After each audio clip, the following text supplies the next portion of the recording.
Hello student, आज हम इस वीडियो में फॉरफिटेड शेयर्स की जनरल एंट्री को देखेंगे कैसे पास करते हैं। ठीक, पर यहाँ पे हम क्या कर रहे हैं, अगर शेयर्स को प्रीमियम पे इशू किया गया है और उसके बाद उन शेयर्स को फॉरफिट किया जा रहा है तो उनकी जनरल एंट्री कैसे पास होती है वो यहाँ पे हम विथ न्यूमेरिकल डिस्कस करेंगे। ठीक, जैसा हमने प्रीवियस वीडियो में बताया हुआ है कि जब भी फॉरफिटेड शेयर्स की एंट्री हमें करनी होती है, जनरल एंट्री पास करनी होती है, तो वैसे सिचुएशन में हमें 3 बातों को ध्यान रखना चाहिए और उन्हीं 3 चीज़ों के बेसिस पे हम पूरी एंट्री पास कर देते हैं। पहली बात तो कि कितना कंपनी ने कॉल किया है, ठीक है, कितना अमाउंट कॉल किया गया, तो जितना भी फॉरफिट कर रहे हैं आप शेयर उसको कॉल्ड अप वैल्यू से मल्टीप्लाई करके आप शेयर कैपिटल अकाउंट में दिखा देते हैं। ठीक, तो कितना अमाउंट कंपनी ने कॉल किया वो। दूसरा ये देखते हैं कि कितना पैसा उसमें से रिसीव हो चुका है जिसको हम शेयर फॉरफिचर अकाउंट में दिखाते हैं। और तीसरा कि कितना अभी रिसीव नहीं हुआ है उसको हम इंडिविजुअली उस अकाउंट के हेड से दिखा देते हैं। मतलब जैसे अगर अलॉटमेंट का है तो अलॉटमेंट के अकाउंट से दिखाएंगे,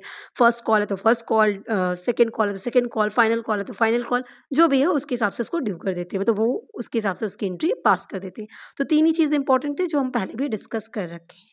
सो अब यहाँ पे हम क्या देख रहे हैं कि अगर प्रीमियम पे इशू किया गया और शेयर को फॉरफिट किया जा रहा है तो जनरल एंट्री कैसे पास होगी। तो पहली बात तो जो शेयर कैपिटल अकाउंट में हम दिखाते थे, शेयर कैपिटल अकाउंट को जो डेबिट करते थे कॉल्ड अप वैल्यू से, वो वैसे ही करेंगे। ठीक है, जितने शेयर फॉरफिट हो रहे हैं आप उन शेयर्स को देखिए और जितना कंपनी ने अमाउंट कॉल किया है अभी तक में उससे मल्टीप्लाई करके आप शेयर कैपिटल अकाउंट को डेबिट कर दीजिए, एक नॉर्मल जैसे हम इशूड एट पार में करते थे। ठीक, ये तो वैसे ही के वैसे ही होगा, प्रीमियम पे इशू हो रहा है तब भी वो ऐसे ही होगा। सिमिलरली अगर अलॉटमेंट या कोई कॉल आपका या शेयर फॉरफिचर अकाउंट जो भी है, ये तीनों का भी ट्रीटमेंट सेम होगा जैसा इशूड एट पार पे केस में होता था। मतलब इन तीनों अकाउंट को हम क्रेडिट कर देंगे। ठीक, फॉरफिचर अकाउंट को हम क्रेडिट करेंगे जितना अमाउंट रिसीव हुआ उससे, अलॉटमेंट और कॉल को हम जितना अमाउंट हमारा कंपनी से रिसीव नहीं हुआ जो ड्यू है वो अमाउंट से हम उसको दिखा देंगे। ठीक, तो ये एंट्रीज तो वैसे ही पास होंगी। जिसकी एंट्री में जो एंट्री हमारी स्पेशली आएगी वो है किसकी, प्रीमियम की। ठीक, कि अगर प्रीमियम पे इशू किया गया था और फिर फॉरफिट किया जा रहा है तो उस केस में हम प्रीमियम का क्या ट्रीटमेंट करेंगे।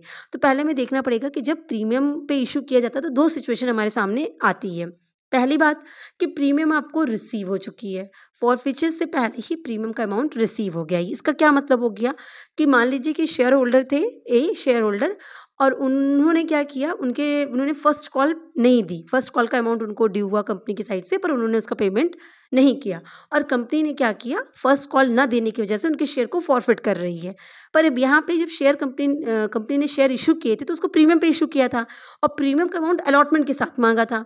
तो मिस्टर ए जो हैं, जो कि शेयर होल्डर हैं, उन्होंने एप्लीकेशन और अलॉटमेंट नहीं दे दी थी, फर्स्ट कॉल नहीं दिया था। तो इसका मतलब कि प्रीमियम का अमाउंट उन्होंने अलॉटमेंट के साथ दे दिया था। तो अभी जब शेयर फॉरफिट किए जा रहे हैं तो क्या फॉरफिट किया जा रहा है, सिर्फ फर्स्ट कॉल की वजह से, प्रीमियम की वजह से नहीं। प्रीमियम का अमाउंट तो कंपनी को रिसीव हो ही चुका है। ठीक, तो पहली सिचुएशन तो ये आती है कि प्रीमियम का अमाउंट कंपनी को रिसीव हो चुका हो फॉरफिचर से पहले। ठीक है, तो एक सिचुएशन ये आई और दूसरी सिचुएशन क्या आई कि प्रीमियम का अमाउंट रिसीव नहीं हुआ है। इसका मतलब कंपनी फॉरफिट करने जा रही है और अभी कंपनी को प्रीमियम का अमाउंट भी रिसीव नहीं हुआ है। अब यही मिस्टर ए थे, उन्होंने एप्लीकेशन मनी ही सिर्फ दी, अलॉटमेंट और फर्स्ट कॉल दोनों नहीं दिया। अलॉटमेंट के साथ प्रीमियम देना था, इसका मतलब उन्होंने प्रीमियम का भी अमाउंट नहीं दिया। तो अभी क्या हो गया, अभी जब शेयर फॉरफिट किए जा रहे हैं तो प्रीमियम का अमाउंट भी ड्यू था। क्लियर है। तो जब प्रीमियम की कंडीशन आती है, प्रीमियम को इशू किया जाता है तो कंपनी के सामने 2 ही सिचुएशन आई, या तो प्रीमियम रिसीव कर ली कंपनी या प्रीमियम का कंपनी ने रिसीव नहीं किया फॉरफिट करने से पहले। ठीक है, अब दोनों के हिसाब से हमारी जनरल एंट्रीज अलग हो जाएंगी। पहली सिचुएशन क्या थी कि भाई प्रीमियम का अमाउंट रिसीव हो गया, तो अगर फॉरफिचर से पहले ही, फॉरफिट कंपनी नहीं की उससे पहले ही कंपनी को प्रीमियम का अमाउंट रिसीव हो चुका है, तो समझिए कि कंपनी को प्रीमियम का कोई ट्रीटमेंट करना ही नहीं है। ये फील करना है कि प्रीमियम जैसे एग्जिस्ट ही नहीं करता है। और ऐसे सिचुएशन पे फॉरफिचर की एंट्री इशूड एट पार के केस में जैसी पास होती थी बिल्कुल सेम आप एंट्री पास कर देंगे। Is it clear. ये एज्यूम कर लिया जाता है कि प्रीमियम है ही नहीं है और सेम एंट्री हम पास कर देते हैं फॉरफिचर की। Is it clear. मतलब यहाँ पे एक चीज़ समझिएगा, कंपनीज एक्ट 2013 ये कहती है कि अगर प्रीमियम का अमाउंट रिसीव हो चुका है तो आपको उसको रिवर्स करने की, उसको कैंसिल करने की कोई ज़रूरत नहीं है। प्रीमियम रिसीव हो गया, उसको भूल जाओ। कंपनी को पैसा मिलने से मतलब था प्रीमियम का अमाउंट कंपनी को मिल चुका है, तो कंपनी उसको ऐसे दिखाएगी कि जैसे प्रीमियम कुछ था ही नहीं, इशू प्रीमियम पे हुआ ही नहीं था, वो पार पे इशू हुआ था, बिल्कुल वैसा ट्रीट करके और नॉर्मल फॉरफीचर की एंट्री पास कर देगी। अब नॉर्मल फॉरफीचर की एंट्री कैसे पास करते थे, तो सेम वही कि कितना अमाउंट कॉल किया गया है, तो शेयर कैपिटल अकाउंट को हम डेबिट कर देते थे कि जितने नंबर ऑफ शेयर फॉरफिट हो रहे हैं multiply by called up value पर शेयर, जितने अमाउंट कंपनी ने कॉल किए थे टोटल, उससे हम डेबिट कर देते शेयर कैपिटल को। दूसरा, कितना पैसा रिसीव हुआ कंपनी को, तो शेयर फॉरफीचर अकाउंट दिखाते थे कि जितना अमाउंट उनको रिसीव हो गया। अभी प्रीमियम में इसमें कुछ भी नहीं है, प्रीमियम हटा दीजिएगा, ठीक है, जितना पैसा रिसीव हुआ बस उतना अमाउंट से उसको दिखा देते हैं। फिर क्या दिखा देंगे, जो कॉल हमारी ड्यू है, फर्स्ट कॉल सेकेंड कॉल जो भी ड्यू है, उस पर्टिकुलरली उस हेड से उसको हम यहाँ पे क्रेडिट कर देंगे, ठीक है, और हमारी जनरल एंट्री पास हो जाती है। Right, same issued at par के केस में जैसे पास करते थे सेम वैसे ही पास हो गई है, ठीक है। अब कहाँ पे कंडीशन आएगी, जब आपको प्रीमियम का अमाउंट रिसीव नहीं हुआ है। अब कंपनी को प्रीमियम का अमाउंट रिसीव नहीं हुआ, तो उसके लिए तो प्रीमियम भी चीज़ थी ना कि प्रीमियम भी मिलना चाहिए था, तो वो प्रीमियम का ट्रीटमेंट करेगा। फॉरफीचर की एंट्री पास करेंगे तो उस वक्त वो कंपनी प्रीमियम की भी एंट्री करेंगे, ठीक है, प्रीमियम को भी ट्रीट करेंगे। कैसे करेंगे, तो जब कंपनी को प्रीमियम का रिसीव नहीं होता है, अब चाहे वो पूरा पैसा प्रीमियम का रिसीव ना हुआ हो और चाहे पार्शली, मतलब पार्शली, इसका मतलब क्या हुआ ये समझिएगा कि अगर प्रीमियम का अमाउंट अलॉटमेंट पे कुछ मंगा लिया गया और कुछ फर्स्ट कॉल पे मंगाया गया, मान लीजिए 5 रुपये का प्रीमियम था, तो 3 रुपया अलॉटमेंट के साथ मंगाया गया, 2 रुपया फर्स्ट कॉल के साथ प्रीमियम का मंगाया गया। तो अलॉटमेंट तो शेयर होल्डर ने दे दिया था, पर फर्स्ट कॉल नहीं दिया था, तो प्रीमियम का कुछ पैसा रिसीव हो गया, कुछ पैसा रिसीव नहीं हुआ। तो वही कह रहा कि अगर प्रीमियम का अमाउंट रिसीव नहीं हुआ है, ठीक है, कुछ भी मतलब थोड़ा बहुत भी प्रीमियम का अमाउंट अगर रिसीव नहीं हुआ है, तो आपको उसको ट्रीट करना पड़ेगा। कैसे ट्रीट करेंगे, तो जो सिक्योरिटी प्रीमियम रिजर्व अकाउंट होता है हमारा, हम उसको क्या कर देंगे, उसको डेबिट कर देंगे, ठीक है। पहले हम उसको क्रेडिट करते थे, अभी हम उसको क्या कर देंगे, डेबिट कर देंगे, ठीक, क्योंकि हमको प्रीमियम का पैसा रिसीव नहीं हुआ, जितने से रिसीव नहीं होगा उतने से उसको डेबिट कर देंगे। देखिए, आप पूरा फॉरफीचर जो कर रहे हैं बेसिकली आप कैंसिल कर रहे हो। आप शेयर होल्डर्स को पहले शेयर अलॉट कर दिए थे, शेयर दे दिए थे, अब आप उनके हिसाब से ड्यू करते थे, रिसीव करते थे, एंट्री ऐसे ही पास करते थे पहले, मतलब कि रिसीव हो गया, ड्यू हो गया, ऐसे एंट्री पास होती थी। अभी क्या हो गया, अब आपको उनसे मिलना ही नहीं है, आप सब शेयर्स कैंसिल कर रहे हो, तो आप जो जनरल एंट्रीज पहले पास करते थे, जिनको आप क्रेडिट करते थे उनको डेबिट कर देंगे, जिनको डेबिट करते थे उनको क्रेडिट कर देंगे। तो सिक्योरिटी प्रीमियम रिजर्व अकाउंट जो हम पहले क्रेडिट कर दिए थे, जब हमने ड्यू किया था उनको क्रेडिट कर दिया था, अभी हम उनको क्या कर देंगे, डेबिट करके कैंसिल कर देंगे। बस ये याद रखिएगा, ठीक है। और बाकी के अकाउंट्स का सेम ट्रीटमेंट होगा जैसा इशूड एट पार पे होता था। शेयर कैपिटल अकाउंट वैसे ही हम डेबिट करेंगे, शेयर फॉरफीचर अकाउंट को उसी तरीके से हम क्रेडिट करेंगे, कॉल्स अकाउंट को उसी तरीके से क्रेडिट करेंगे, बाकी सब सेम रहेगा, बस सिक्योरिटी प्रीमियम अकाउंट को हम रिवर्स करके कंप्लीट करेंगे, ठीक। तो जनरल एंट्री कैसे पास होगी, इसकी जनरल एंट्री देख लेते हैं। Share capital account debit as usual, जितने से कंपनी ने कॉल किया टोटल उतना अमाउंट हम यहाँ पे दिखा देंगे, कॉल्ड अप वैल्यू से हम दिखा देंगे, ठीक। दूसरा आएगा security premium reserve account debit करेंगे, ठीक है। अब ये कितने से करेंगे, जितना शेयर फॉरफिट किया जा रहा है और उस पर शेयर कितना प्रीमियम मांगा गया था उससे मल्टीप्लाई करके प्रीमियम अमाउंट से हम इसको दिखा देंगे। अब आपको अगर याद हो, मान लीजिए कि अलॉटमेंट वगैरह का केस होता था, तो अलॉटमेंट वगैरह में कैसे होता था, पहले आप क्या करेंगे, ड्यू कर देते थे। मान लीजिए अलॉटमेंट में प्रीमियम मांगा गया रहता था, तो कैसे करते थे, ड्यू करते थे, share allotment account debit total से, ठीक है, फिर शेयर कैपिटल फेस वैल्यू से और सिक्योरिटी प्रीमियम अकाउंट, ऐसे तो करते थे, तो वहाँ पे सिक्योरिटी प्रीमियम अकाउंट को क्रेडिट कर देते थे। अभी क्या कर देंगे, उस सिक्योरिटी प्रीमियम अकाउंट को हम डेबिट कर दे रहे हैं। Is it clear. और फिर नेक्स्ट हमारा शेयर फॉरफीचर अकाउंट, वही जितना पैसा कंपनी को अभी तक में रिसीव हो चुका है वो अमाउंट जाएगा, और शेयर अलॉटमेंट या शेयर कॉल्स जो भी ड्यू है जिसका पैसा नहीं मिला है वो यहाँ हम इंडिविजुअली दिखा देंगे, ठीक है। शेयर अलॉटमेंट अकाउंट भी उतने से ही दिखाएंगे, उतने ही अमाउंट से दिखाएंगे जितने अमाउंट से हमने पहले उसको डेबिट किया था, उतने अमाउंट से हम यहाँ पे क्रेडिट कर देंगे। याद रखिएगा ये चीज़, ठीक है।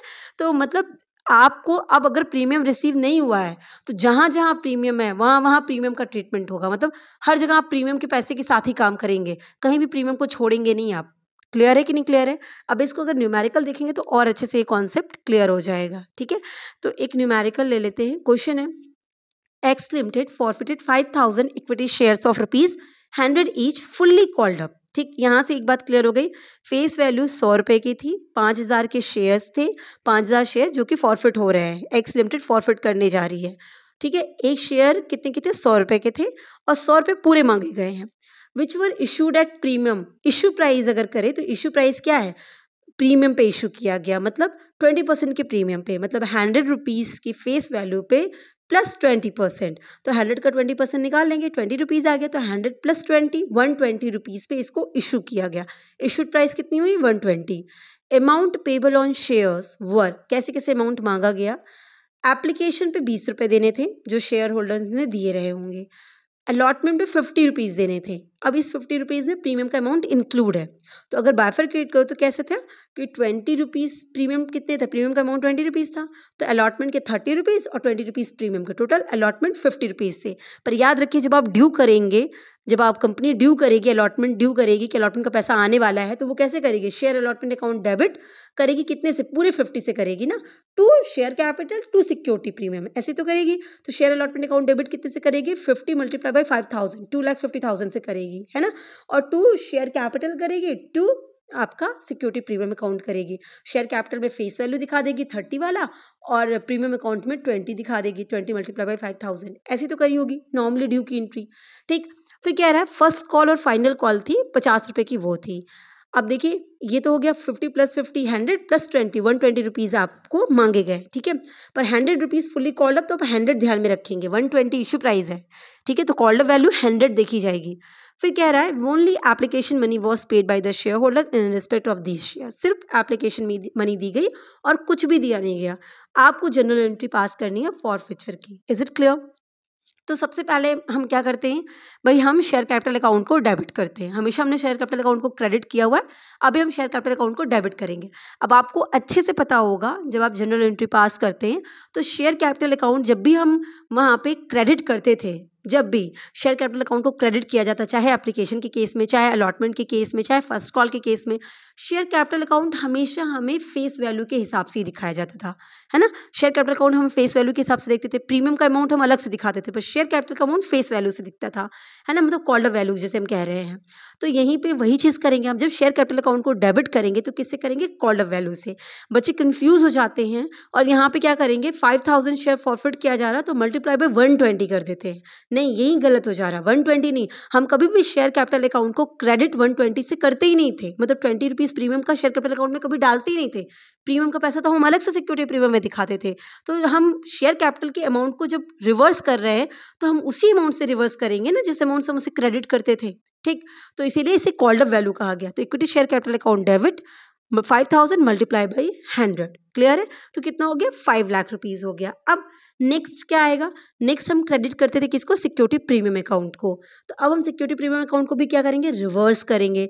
तो चूंकि यहाँ पे अलॉटमेंट के साथ सिक्योरिटी प्रीमियम था और कंपनी को रिसीव हुआ नहीं है, तो अब कंपनी प्रीमियम का ट्रीटमेंट करेगी और उसको रिवर्स करते हुए डेबिट कर देगी। तो सिक्योरिटी प्रीमियम अकाउंट डेबिट हो जाएगा। कितने से हुआ? 1 लाख से। 1 लाख कैसे आएगा? 1 लाख आएगा क्योंकि हम प्रीमियम का अमाउंट कैलकुलेट कर लेंगे। तो 100 रुपीज़ पे 20% 20 रुपीज़, तो 5000 मल्टीप्लाई बाय 20, 1 लाख रुपीज़। तो सिक्योरिटी प्रीमियम कितने के हो गए? 1 लाख रुपीज़ से हो गए, ठीक। जब हमने ड्यू किया होगा, पहले तो ड्यू की एंट्री होती है, फिर रिसीव की एंट्री होती है। तो अलॉटमेंट ड्यू तो कर दिया होगा कंपनी ने, पर जब रिसीव करने की बारी आई तो शेयर होल्डर ने दिया ही नहीं पैसा। तो ड्यू की एंट्री तो पास हो गई थी। ड्यू की एंट्री क्या होगी? Share allotment account debit to share capital to security premium. कैसे दिखाई होगी हमने? शेयर अलॉटमेंट अकाउंट को 2.5 लाख रुपए से, शेयर कैपिटल अकाउंट को 1.5 लाख रुपए से, 5 जो भी आपका 5000 है उस हिसाब से मतलब आप कर लेंगे। तो इस हिसाब से मतलब अमाउंट उसी से मल्टीप्लाई हो जाएगा, क्लियर है। फिर उसके बाद आपका शेयर सिक्योरिटी प्रीमियम अकाउंट को, तो इस हिसाब से हमने की रही होगी एंट्री। अब हम इसको क्या कर रहे हैं? रिवर्स कर रहे हैं, ठीक। तो सिक्योरिटी प्रीमियम अकाउंट को हमने डेबिट कर दिया। नेक्स्ट हमारा क्या हो गया? अलॉटमेंट। क्या क्या नहीं मिला? इतना पैसा तो हमारा जो था ड्यू था, उसको हमने यहाँ पे कर दिया, ठीक। अब इक्विटी शेयर अलॉटमेंट अकाउंट, ये हमें पैसा रिसीव नहीं हुआ। कितना नहीं रिसीव हुआ? 5000 मल्टीप्लाई बाई 50। यहाँ ध्यान दीजिएगा, अलॉटमेंट में 50 लिया जा रहा है, 30 नहीं लिया जा रहा है, क्योंकि अलॉटमेंट को ड्यू भी 50 से ही किया गया था। इसीलिए हम यहाँ अलॉटमेंट को जब क्रेडिट करने आए तो सेम अमाउंट से क्रेडिट कर रहे हैं, क्लियर है। तो 50 से ही इसको क्रेडिट किया जा रहा है, पूरे अमाउंट से। जो मैंने एक लाइन कही कि अगर प्रीमियम रिसीव नहीं हुआ तो कंपनी प्रीमियम जहाँ जहाँ था सब जगह ट्रीटमेंट करेगी। अलॉटमेंट के साथ प्रीमियम दिखाती थी तो वहाँ पे भी अलॉटमेंट के साथ प्रीमियम यहाँ दिखा रही है, प्रीमियम को अलग से दिखाती थी तो प्रीमियम को अलग से दिखा रही है। जैसा कंपनी प्रीमियम का ट्रीटमेंट करती थी सेम वैसे ही ट्रीटमेंट हो रहा है। Is it clear? सब जगह हो रहा है, किसी जगह प्रीमियम को हटाया नहीं जाएगा। तो इसीलिए शेयर अलॉटमेंट अकाउंट में हमने क्या किया? 50 रुपये से मल्टीप्लाई किया है, ना कि 30 रुपये से। तो 5000 मल्टीप्लाई बाई 50, इतने अमाउंट से हमने वहाँ पे ड्यू भी किया था, इसीलिए सेम अमाउंट से हमने इनको क्रेडिट करके कैंसिल किया, ठीक। फिर क्या करेंगे, फर्स्ट कॉल और फाइनल कॉल भी नहीं दी, वो भी कितने के थे, 50 के थे, तो 5000 मल्टीप्लाई बाय 50, ठीक है, 2,50,000 हो गया। अभी क्या कंपनी का हो गया, कितना अमाउंट रिसीव हुआ है, तो फॉरफिटेड शेयर अकाउंट दिखाएंगे। रिसीव किया हुआ सिर्फ और सिर्फ एप्लीकेशन का पैसा रिसीव हुआ है। एप्लीकेशन कितने के थे, 20 के थे, तो 5000 शेयर्स पे 20 रुपीज़ रिसीव हो गई। जितना पैसा रिसीव हुआ वो यहाँ पे आ गया फॉरफिटेड शेयर अकाउंट में, 1 लाख रुपीज़, ठीक। और हमारा नरेशन क्या हो जाएगा, सेम कितने के शेयर्स थे, इतने के प्रीमियम पे इश्यू हुआ और अलॉटमेंट और कॉल मनी को उन्होंने नहीं दिया, तो इस रेजोल्यूशन के हिसाब से हम इन शेयर्स को फॉरफिट कर रहे हैं। ये हमारी एंट्री पास हो गई। सो आई होप आपको क्लियर हुआ होगा कि कैसे ये एंट्रीज पास होती हैं। याद रखिएगा, प्रीमियम रिसीव नहीं हुआ तो कंपनी पूरा का पूरा ट्रीटमेंट करेगी। पूरा फॉरफीचर सिर्फ रिवर्स है, रिवर्स करना है आपको, सारी जनरल एंट्री को उल्टा कर देना है। जिसको क्रेडिट करते तो उसको डेबिट कर दो, जिसको डेबिट करते तो उसको क्रेडिट कर दो, दैट्स इट, कैंसिल, ठीक। So wish you all the best, thank you so much.